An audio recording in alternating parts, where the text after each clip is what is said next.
너무 교리적으로 이렇게 들어갈 필요도 없고, 바울이 로마에 있는 교회 성도들에게 자신의 마음을 쓴 편지의 내용이다라는 생각을 가지고 그렇게 한 절 한 절 읽어가시면 좋을 것 같습니다. 바울은 이렇게 이야기를 하죠. 하나님께서 우리가 어떤 마음의 중심과 동기를 가지고 행동하는지 우리의 동기와 중심을 알고 있다라고 말씀을 했습니다. 그래서 주님이 우리를 심판하실 때에 우리의 동기와 또 우리의 중심을 알기 때문에 동기와 행위에 보응하는 심판을 하겠다라고 바울은 이야기합니다. 그래서 우리가 걷고 있는 이 삶의 길이 영의 길인지 사망의 길인지를 날마다 분별하며 걸어갈 필요가 있습니다. 왜냐하면 하나님께서는 우리를 보응하시기 때문에 그렇습니다. 우리를 행한 대로 심판하시기 때문에 우리의 삶의 길을 항상 조심하고 분별해서 걸어가야 될 필요가 있다라는 것이죠. 여러분, 이럴 때 있지 않습니까? 정신없이 우리가 달려가고 정신없이 집중해서 그렇게 삶을 살아다 보았는데 그 삶의 결과가 나와서 뒤를 가만히 살펴다 보니까 그게 잘못된 길이에요. 그럼 얼마나 허탈하고 마음의 아픔이 많겠습니까? 그래서 우리는 급한 일보다 중요한 일을 먼저 해야 된다라는 거죠. 세상이 중요하다고 하는 규정을 따라가서는 안 된다라는 이야기입니다.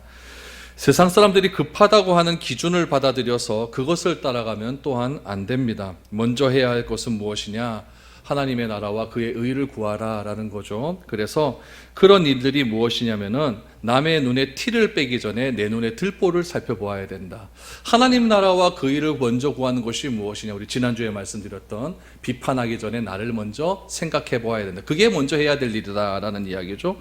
우리가 예배 드리는 일도 중요하고 내 신앙을 지키는 일도 중요하고 말씀을 듣는 일도 중요하지만 먼저 해야 될 것은 무엇이냐면 형제와 화해하는 일이 더 중요하다. 이것을 하나님께서는 우리에게 말씀하고 있죠. 우리는 생각합니다. 예배가 화해보다 더 중요하다고 생각했지만은 예수님의 생각은 달랐죠. 이웃과 먼저 화평한 후에야 하나님께 예배를 드려라 라고 먼저 해야 될 일이 무엇인지를 우리에게 말씀을 해 주셨다는 이야기입니다. 바울 시대에 살아갔던 유대인들의 특징은 무엇이었냐면은 율법이었습니다. 율법이 자신의 모든 가치를 다 지배했습니다. 그래서 내가 행동하는 기준도 율법이어야 되고 내가 말하는 것도 율법이어야 되고 상대방에게 무엇을 판단하는 기준도 다 율법이어야 됐습니다. 그래서 율법대로 살기 위해서 그렇게 애를 쓰고 몸부림을 쳤죠. 율법대로 살아가는 것이 무엇입니까? 율법대로 아는 것이 무엇일까요? 유대인들도 하나님을 알 때 너무나 잘 알고 있었다는 이야기입니다. 그런데 바울은 이야기합니다. 율법이 있는 자들, 유대인이죠. 율법이 없는 자들, 헬라인이죠. 오늘 본문에 나타난 대로 하면은 율법이 있는 자도 그렇고 율법이 없는 자도 그렇고, 다시 말하면 율법대로 살고자 그렇게 애를 쓴 유대인도 그렇고 율법이 없지만 나름대로 살려고 애쓴 헬라인도 그렇고 모두 다 뭘 받느냐? 심판받는다라고 말을 하는 것입니다. 똑같이 하나님의 기준에 적용이 될 것이다 라고 말씀을 하고 있는 것이죠. 그래서 하나님을 믿는 자나 하나님을 믿지 않는 자나, 예수님을 아는 자나 예수님을 모르는 자나, 헬라인이나 유대인이나 똑같은 기준으로 하나님께서는 심판하신다라는 말씀이 오늘 본문의 내용입니다. 그 내용을 우리가 한번 살펴보시면서 우리는 과연 어떠한 삶을 살아가는 것이 하나님의 구원에 합당한 삶인지를 여러분들과 좀 고민해 볼 수 있는 그런 시간이 되었으면 좋겠습니다. 항상 오늘 본문 생각할 때 생각할 건 뭐냐면 율법이 있는 자 없는 자, 악을 행하는 자 선을 행하는 자. 선을 행하는 자는 누굴까요? 유대인들. 악을 행하는 자는 헬라인들. 이렇게 좀 구분을 해서 이렇게 생각을 하시면 오늘 본문이 편하게 이해가 되실 것입니다. 9절 10절 한번 보죠. 악을 행하는 각 사람의 영에는 환난과 곤고가 있으리니 먼저는 유대인에게요 그리고 헬라인에게며 선을 행하는 각 사람에게는 영광과 존귀와 평강이 있으리니 먼저는 유대인에게요 그리고 헬라인에게라. 무엇으로 나뉘어집니까? 선의 길과 악의 길이 나뉘어진다는 거죠.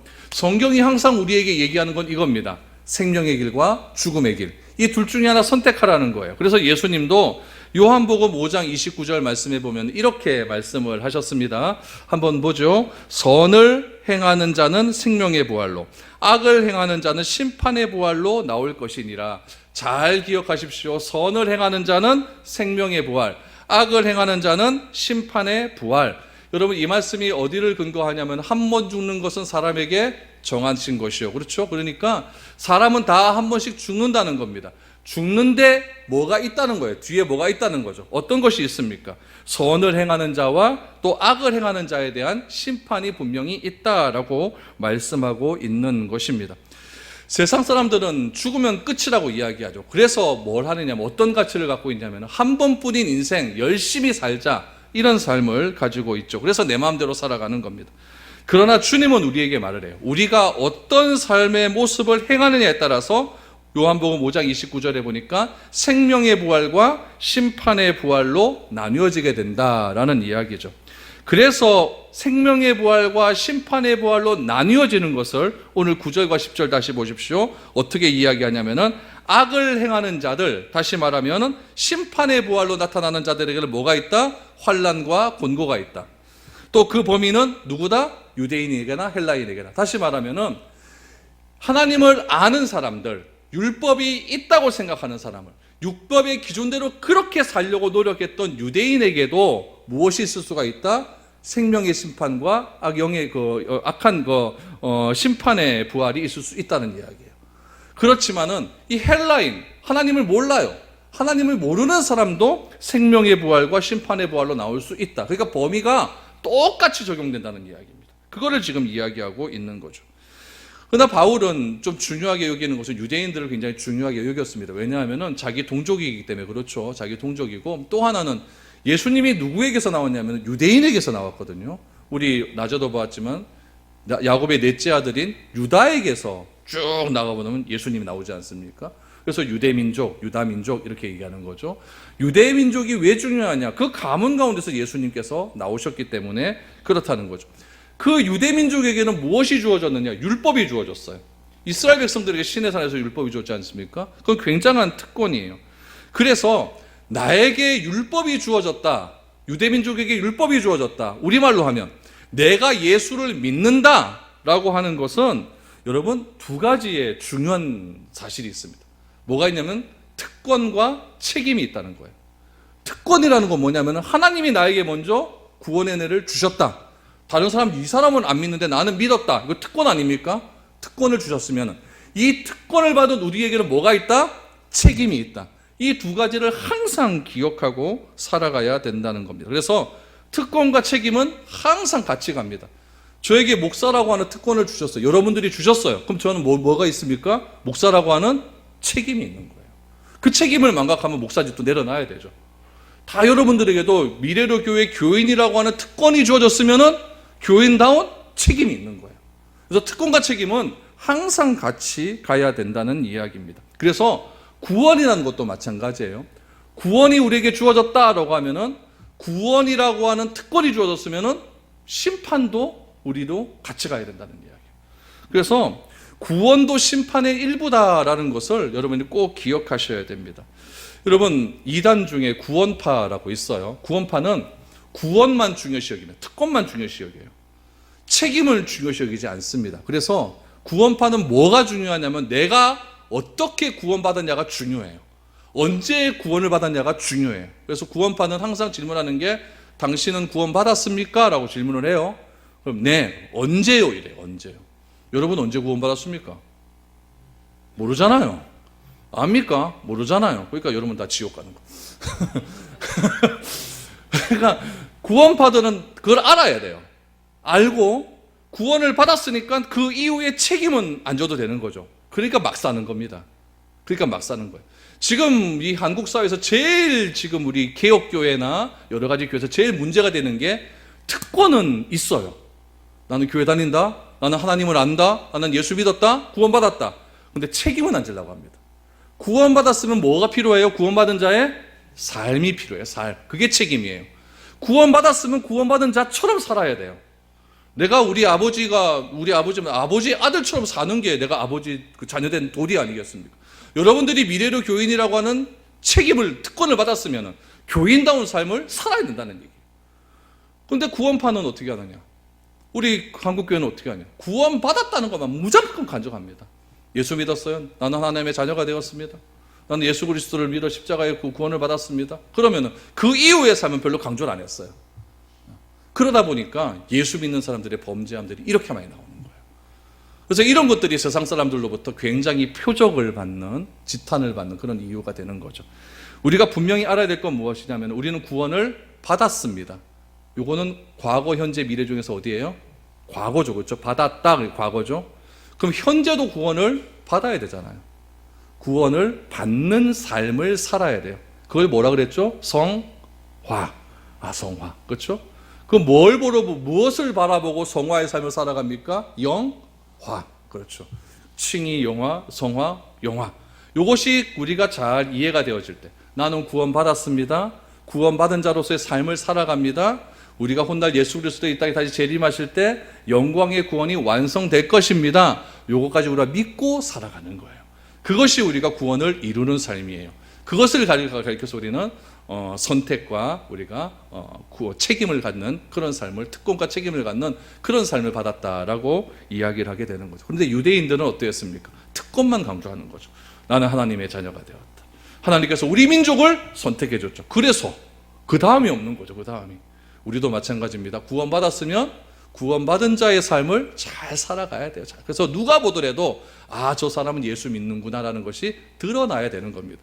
그것이 제가 요즘 계속 강조하는 우리의 삶 속에서 하나님을 드러내는 삶을 살아야 된다라는 이야기이죠. 그래서 10절에 보시니까 선을 행하는 각 사람에게는 뭐가 있다? 영광과 존귀와 평강이 있다라고 이야기하고 있는 거죠.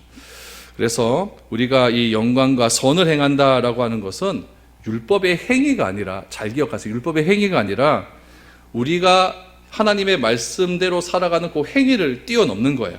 뛰어넘어서 어디까지 가냐면은 내가 하나님이 원하시는 온전한 삶을 살질 못해요. 살질 못하다 보니까 하나님께서 뭘 주냐면 우리에게 때때로 고난을 주세요. 그렇죠? 그 고난을 통해서 내가 조금 더 신앙이 성숙해지거든요. 그래서 우리가 인내함으로, 내가 참고 견딤으로 하나님의 온전하심까지 걸어가는 상태, 성화의 상태예요.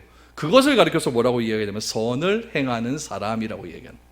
그래서 내가 예수 믿는다고 그 다음 날부터 변화되는 것도 아니고, 그렇죠? 내가 예수 믿는다고 해서 그 다음 날부터 내가 무슨 완전히 새로운 사람으로 바뀌는 것도 아니고, 천천히 가다 보면, 우리 아까 권사님 얘기한 것처럼 좀 지나다 보면은 그 하나님의 말씀이 이해되는 것처럼 인내함으로 살아가는 자에게, 하나님의 영화의 말씀을 믿고 인내함으로 살아가는 자에게는 영광과 존귀와 평강이 있을 것이다 라고 말씀하고 있어요. 이런 영광과 존귀와 평강이 결국에는 궁극적으로 어떤 삶이냐면은 하나님이 우리를 창조하셨을 때의 에덴에서의 그 삶이에요. 그러니까 얼마나 그때는 기쁘겠습니까? 그 에덴에서의 삶을 우리는 샬롬의 상태라고 하거든요. 그 샬롬의 상태가 우리에게 임할 때까지 우리에게 요구되는 것은 인내다, 인내. 그거를 기억하시면서 그렇게 우리가 선을 행하는 각 사람, 선을 행하며 살아가는 우리가 되어야 될 것입니다. 근데 사람은 어떻게 하느냐? 자꾸 인정받기를 원하잖아요. 이게 교회에서, 성경에서 말하는 것은 다 내면의 가치거든요. 보이지 않는 것의 가치거든요. 사람이 인정받기를 원하니까 자꾸 드러나기를 원해요. 그러나 예수님은 오른손이 한 일을 왼손이 모르게 하라고 하거든요. 보이지 않는 삶을 강조를 합니다. 행위보다는 우리의 동기와 마음가짐이 어떤 마음을 가지고 행했느냐가 더 중요하다는 이야기죠. 그래서 보이는 것에 자꾸 집착하는 것은 인간적인 삶입니다. 세상적인 삶이에요. 내가 신앙을 가졌다, 내가 믿는다라고 하는 것은 보이지 않는 것이 보이는 것보다 더 큰 가치가 있다는 것을 믿는 행위입니다. 그래서 히브리서 11장에 보면은 믿음의 위인들은 보이는 것보다 보이지 않는 가치를 더 귀하게 두었기 때문에 순교까지로 가는 거예요. 그래서 영어성에 more than 자꾸 이렇게 나오는 더 이렇게 나오는 건 뭐냐면은 보이지 않는 것이 보이는 것보다 더 귀했기 때문에 모세는 애굽의 궁을 버리는 거예요. 그런 일들이 믿음의 위인이었다라는 거죠. 그래서 그러한 가치를 우리가 믿고 살아가는 것이 신앙한다라는 이야기죠. 그래서 예수님 바울은 11절에 보니까 이는 하나님께서 외모로 사람을 취하지 아니하심이라. 하나님은 우리의 드러나는 것으로 사람을 취하지 않는다는 거예요. 세상은 뭐냐? 결과로 사람을 판단해요. 수단과 방법을 가리지 않고 좋은 대학 가면 돼요. 수단과 방법을 가리지 않고 돈 많이 벌으면 되는 거예요. 그러면 좋은 사람이에요. 그러면 성공한 사람이에요. 그러나 성경은 그렇게 얘기하지 않아요. 결과가 나왔다 할지라도 그 나음의 내면의 동기가 중요하다는 이야기죠. 그래서 외모보다는 우리의 중심, 겉보다는 우리의 속마음을 새롭게 하는 것이 구원받은 자의 삶이다라는 거죠. 그래서 내가 하나님을 알아간다라는 것은 내 안을 점점 더 깊이 보는 거예요. 내 안에 어떤 생각들이 있는가. 그래서 이전까지는 막 사람을 의시하고 사람의 평가에 내 감정이 흔들리고 사람의 시선에 내 모든 것들이 흔들렸다고 한다면 이제는 내 안에 있는 성품의 깊이를 더 귀하게 여기는 거예요. 그것이 믿는 자의 자세입니다. 그렇게 되면 여러분 어떻게 되어져 가느냐? 이렇게 돼요. 모든 문제의 발단은 나로부터 시작한다. 이렇게 결론이 되어져요. 모든 문제의 발달이 나로부터 시작되어지니까 우리의 삶의 문제가 해석되어지기 시작합니다. 왜 하나님께서 이 어려운 시기에 또 이런 어려움을 주실까? 왜 하나님께서 이런 어려운 시기에 내 통장의 잔고가 제로로 만들어 버릴까? 왜 이 어려운 시기에 좀 나를 위로해 주는 사람 만나면 좋겠는데 이런 힘든 사람을 만나게 할까? 이런 삶의 문제들이 조금씩 해석되어지기 시작을 합니다. 보이는 가치를 가지고 살아가는 사람들은 이게 해석이 안 돼요. 근데 내면의 가치를 중요히 여기고 내 안에서 모든 문제를 찾는 자들에게는 이런 것들이 해석이 되어져 간다는 이야기예요. 여러분, 이것이 무엇이냐면 하나님이 실수가 없다는 것을 인정하는 삶입니다. 여러분들은 하나님이 실수가 없다는 것을 인정하십니까? 내 안에서 정말 힘든 일이 있었어요. 내가 폭삭 망해요. 그것도 하나님이 허락하셔서 일어난 일 아닙니까? 그것마저도 실수가 없으신 하나님을 인정하는 거예요. 쉽지 않아요. 쉽지 않아요. 오늘 심권사님하고도 얘기를 해보니까 아들이 죽은 것, 하나님이 실수가 없는 건 이해가 된대요. 근데 감정적으로 이해가 안 되는 거예요. 그러니까 어려운 거예요. 그러니까 여러분들이 전화 많이 해주셔야 돼요. 좀 말을 틀 수 있도록 해주셔야 돼요. 그래서 제가 하나님께 짜증이라도 좀 내라. 하나님께 막 과함이라도 좀 질러라. 자꾸 마음에 감추게 되면은 자꾸 나 때문이다, 나 때문이다 이래 버리면은 우리의 심령 상태가 악해지잖아요. 감사가 안 나오잖아요. 그러니까 자꾸 털어놔라. 그래서 저한테 한참 털어놓고 갔어요. 그런 게 중요한 거예요. 그래서 하나님이 실수가 없다는 그 사실을 내가 믿는 행위는 그거를 이렇게 뭐라 그러냐면 신실하신 하나님이라고 그러죠. 출애굽기에서 나타나신 그 하나님. 그 하나님을 믿는 행위가 결국 우리가 신앙함의 이유가 되는 것이고 내 내면을 바라보는 이유가 되는 것이고 모든 문제를 나에게서 찾는 근거는 여기서부터 나온다는 거예요. 저는 우리 미래로 교인들이 이 정도 수준에는 올라갔으면 좋겠습니다. 그래서 하나님은 실수가 없다. 하나님은 변하지 않는다. 그래야만 범사에 감사할 수 있는 거예요. 범사에 감사할 수 있는 거죠. 이런 은혜가 넘쳐날 수 있었으면 좋겠습니다. 그것이 믿음이고 그것이 하나님을 아는 겁니다. 여러분 12절 보시죠. 그래서 무릇 율법 없이 범죄한 자는 또한 율법 없이 망하고 율법 있고 범죄한 자는 율법으로 말미암아 심판을 받으리라 라고 말하죠. 그러니까 보세요. 하나님 앞에서 누구나 죄인이라고 하는 것을 말하기 위해서 이렇게 표현하고 있는 거예요. 율법 없이 범죄한 자 누굽니까? 예수 안 믿는 자들이죠. 그건 망하는 거예요. 그냥 망하는 거고, 율법이 있고 범죄한 자 이건 뭐예요? 유대인들은 하나님의 말씀을 받았잖아요. 그런데 100% 다 못 지키잖아요. 그래서 망하는 거예요. 율법으로는 구원을 못 받으면 그래서 망한다는 얘기예요. 그래서 하나님을 알아도 심판받고 몰라도 심판받는 거예요. 이 세상 모든 사람은 다 뭐다? 죄인이다. 심판받아야 된다. 이것을 강조하고 있는 것이죠. 그래서 말씀을 알고도 죄를 짓고 몰라서도 죄를 짓고 또 말씀을 알지만은 죄를 짓고 뭐 다 죄 짓는 것 아닙니까? 그거를 지금 바울은 강조하고 싶은 겁니다. 13절 보십시오. 그래서 하나님 앞에서는 율법을 듣는 자가 의인이 아니요 오직 율법을 행하는 자라야 의롭다 하심을 얻으리니 라고. 제가 여러분께 설교를 해요. 막 이렇게 설교를 합니다. 여러분들은 설교를 들어요. 그런데 여러분들이 설교를 듣고 끝난다면, 내가 설교를 하는 것으로 끝난다면 무슨 의미가 있겠냐는 거죠. 아무런 의미 없습니다. 율법을 듣고 안 듣고는 중요하지만 더 중요한 것은 내가 들은 대로 행하는 것이다. 이게 더 중요하다는 이야기죠. 내가 성경 읽는 것 중요하죠. 내 성경 필사하는 것도 중요하죠. 성경 암송하는 것도 중요하죠. 예배 드리고 헌금 생활하고 기도하고 또 봉사하고 다 중요하죠. 그러나 더 중요한 것은 내가 깨달은 대로 행하는 것이 더 중요하다. 그래서 암과 행함은 같이 갑니다. 암과 행함은 같이 가요. 알매도 불구하고 행하지 않는 사람은 나쁜 사람입니다. 더 나쁜 사람이에요. 모르고 행하는 사람은 나쁜 사람이고 알면서도 안 행하는 사람은 더 나쁜 사람이에요. 다 죄인입니다. 다 죄인이에요. 그래서 바울은 그렇게 이야기하는 겁니다. 하나님 앞에서 율법을 듣는 자가 의인이 아니요 행하는 자가 의인이다. 행하는 자가 의인이다.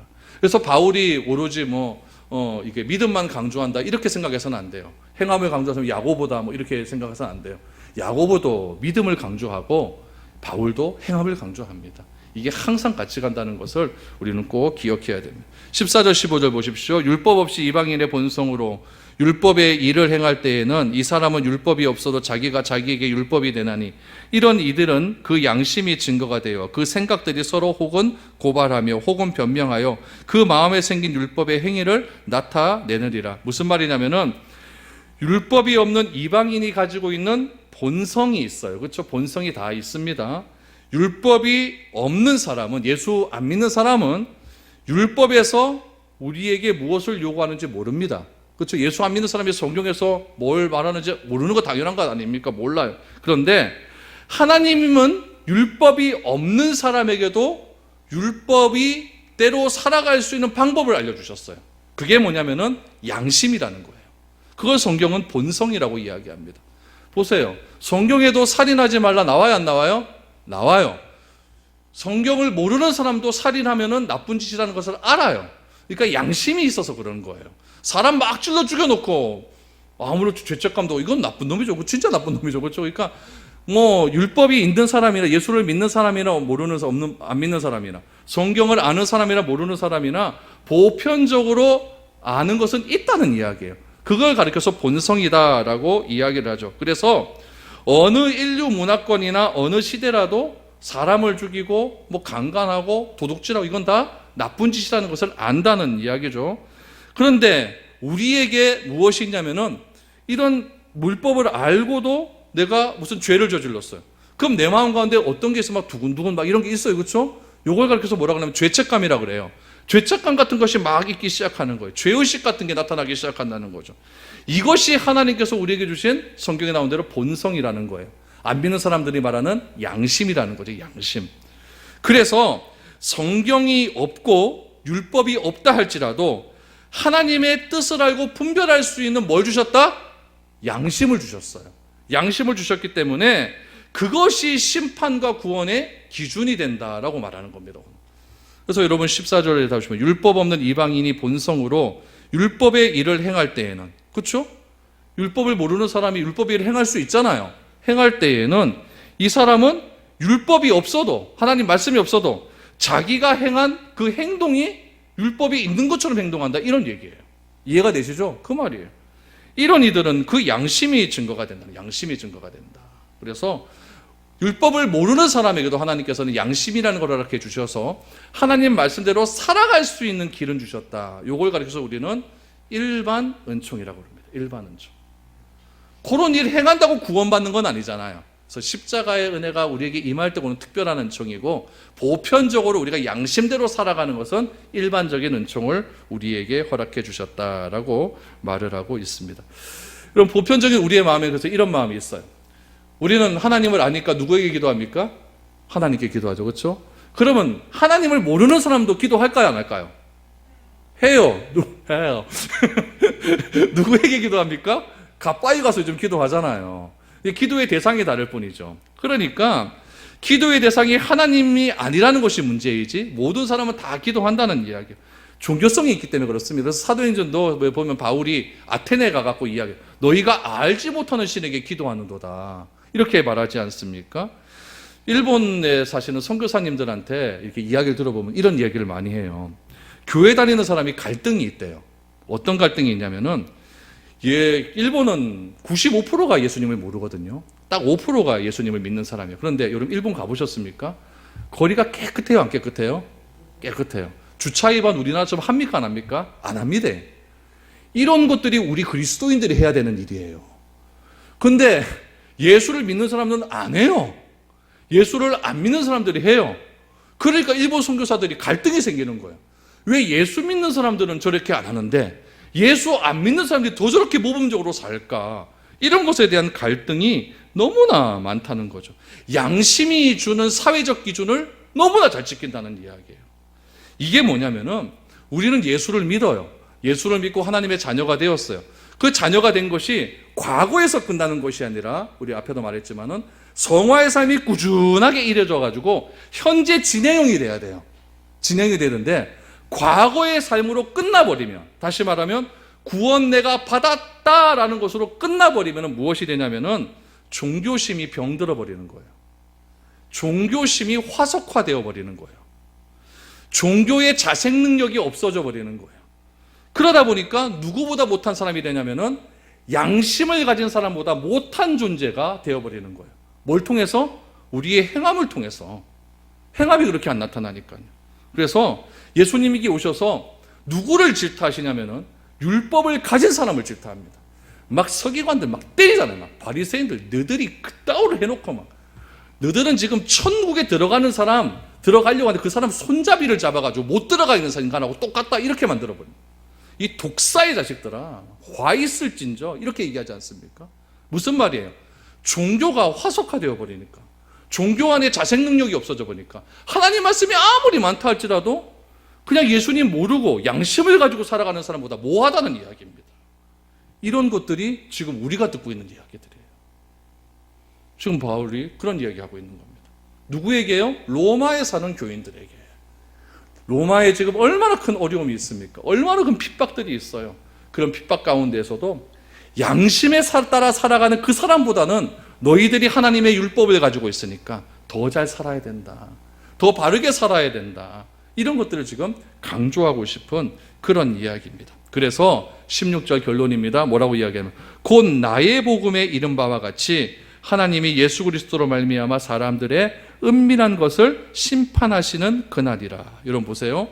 복음도 모르고 율법을 모르는 사람들은, 성경도 없는 사람들은 하나님께서 알만한 뭘 주셨다? 양심을 주셔서 그들이 자기 욕망대로 살아갈 수 있는 생각들을 제어하게 해주셨어요. 그렇다면은 우리는 뭘 해야 되는가? 우리 하나님을 보고 알았던 사람들은 뭐 해야 되는가? 하나님의 말씀이 제3자의 말씀이 되어서는 안 된다는 거예요. 그걸 오늘 16절에 보니까 곧 뭐의 복음? 나의 복음, 나의 복음. 오늘 설교 제목도 그래서 나의 복음. 우리 구약에 보면은 믿음의 조상들이 이렇게 많이 해요. 아브라함의 하나님, 이삭의 하나님, 야곱의 하나님이 누구의 하나님? 나의 하나님이 되어주셔서 아브라함에게 임한 구원, 이삭에게 임한 구원, 야곱에게 임한 구원이 나의 구원이 되어주셔서 하나님 나에 가는 이 길이 하나님의 길로 가게 하옵소서. 나의 하나님을 찾는 거예요. 야곱이 그렇게 허망한 삶을 살다가도 결정적인 순간에 아브라함의 하나님, 이삭의 하나님, 야곱의 하나님을 찾지 않습니까? 나의 하나님이 되어 달라는 이야기예요. 우리가 성경에 나타난 하나님 알되 어떻게 합니까? 그 하나님은 성경에 나타난 속에 하나님이 되어서는 안 된다는 얘기죠. 그러면 나에게 자정 능력은 다 사라지는 거예요. 그 하나님의 이 말씀이 누구의 말씀이 돼야 돼요? 내 말씀이 돼야 돼요. 나의 하나님이 돼야 돼요. 나의 복음이 돼야 돼요. 그래서 저는 이거 하나는 절대 변하지 않습니다. 하나님은 신실하시다. 저는 이거 예수 믿는 순간부터 지금까지 변하지 않는 나의 하나님입니다. 신실하신 하나님, 변함이 없으신 하나님. 여러분들에게는 하나님이 어떤 하나님으로 다가오고 있습니까? 여러분은 나의 복음이라고 말할 수 있는 것이 어떤 복음이 나의 복음이 될 수가 있습니까? 그래서 바울은 나의 복음에 이른 바와 같이 하나님 예수 그리스도로 말미암아 사람들의 은밀한 그것을 심판하시는데, 제3자만 심판하는 것이 아니라 나도 심판합니다.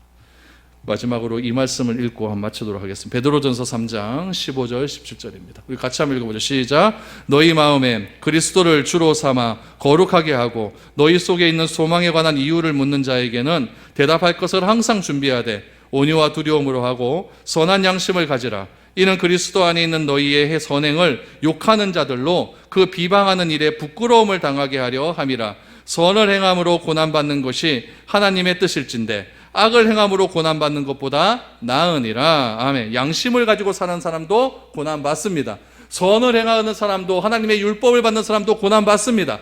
그런데 양심을 행하고 사는 사람들, 다시 말하면 하나님을 모르는 사람들이 우리에게 묻습니다. 너는 왜 그렇게 행동하느냐? 그렇게 물을 때 베드로는 이야기합니다. 소망에 관하여 이유를 묻는 자들에게 항상 대답할 것을 준비하라고 말합니다. 준비할 때 어떤 마음으로 준비하느냐? 온유와 두려움을 하고, 다시 말하면 간증에 휘말리지 말라는 이야기예요. 간증 들어보세요. 다 이거 했더니 잘 되고 세상이 유효하는 그 가치로 잘 된다는 것만 나오잖아요. 하나님이 드러나지 않습니다. 항상 말합니다. 온유와 두려움을 하고 선한 양심을 가져라. 그래서 선을 행함으로 고난받는 것이 하나님의 뜻인데 악을 행함으로 고난받는 것보다 낫다라고 말을 합니다. 하나님을 믿는 자들의 삶에는 늘 언제나 고난이 따르는 거예요. 그러나 그 고난이 어떤 고난으로 해석되어지냐? 하나님을 모르는 사람도 고난받고 하나님을 아는 사람도 고난을 받는다면 하나님을 알고 고난받는 것이 훨씬 낫다는 이야기예요. 그 낫다는 삶들 속에서 우리가 분별된 삶을 살아갈 때 하나님을 모르는 사람들이 묻는다는 거죠. 너는 왜 거기서 절망하지 않고 좌절하지 않고 그렇게 범사에 감사함으로 살아가느냐? 내 안에 뭐가 있기 때문에? 신실하신 하나님이 있기에, 나의 하나님이 있기에, 나의 복음이 있기 때문에 나는 그렇게 살아갈 수 있다. 그것을 이야기하는 거예요. 저는 우리 미래교회 모든 성도들이 나의 복음으로 회복되어질 수 있기를 소망합니다. 고난을 이겨낼 수 있기를 축복합니다. 그래서 이 험한 세상 모든 일에 참 불평이 많고 두려움이 많은 이 세상에 바울의 고백처럼 범사에 감사함으로 하나님의 뜻을 이루어갈 수 있는 저와 여러분들이 되어질 수 있기를 축복드립니다. 기도하겠습니다. 하나님 감사합니다. 어떤 삶을 살아야 되겠습니까?